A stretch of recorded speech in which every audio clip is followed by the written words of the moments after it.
তোমাদের যাদের যাদের বাড়িতে এই গোপু সোনা আছে তারা কিন্তু সকলেই জানো, বাড়িতে কোনো নতুন জিনিস আনলে তাকে না দিয়ে খাবার কোনো উপায় কিন্তু একদম নেই।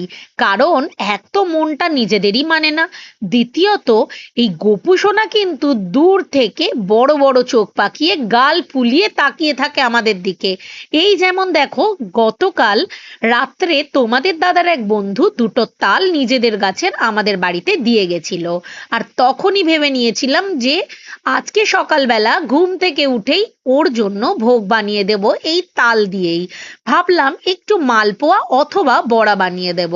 আর সেই মতোই সকাল সকাল ঘুম থেকে উঠে দুই ছেলেকে স্কুল পাঠিয়ে ঘরের সমস্ত রকম কাজকর্ম সেরে স্নান টান সেরে চলে এসেছিলাম কানু সোনার কাছে।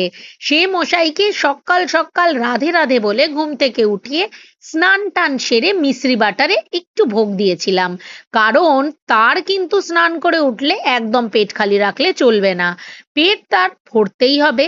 তাই সব থেকে প্রিয় জিনিস মিশ্রি বাটার তাকে দিয়ে দিয়েছিলাম।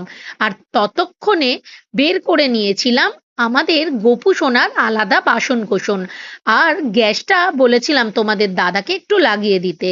তারপর তালগুলোকে সুন্দর করে ধুয়ে ওটাকে ঝুড়ির মধ্যে দিয়ে ভালোভাবে তেয়ে নিয়েছিলাম। আর ওর পাল্পগুলো একটা গামলার মধ্যে সুন্দর করে নিয়েছিলাম। একে একে নারকেল কোড়া, ময়দা, চিনি, সুজি আর একটু মৌরি গুঁড়ো দিয়ে ভালোভাবে মেখে নিয়েছিলাম। তারপর লাল লাল করে হালকা আঁচে তেলের মধ্যে ভেজে তুলে নিয়েছিলাম এই বড়া। আর পুরোটাই ভেজে সুন্দর করে তুলে গোপালকে সুন্দর করে ভোগ সাজিয়ে দিলাম, আরতি করে নিলাম। তোমাদের ভালো লাগলে সাবস্ক্রাইব, লাইক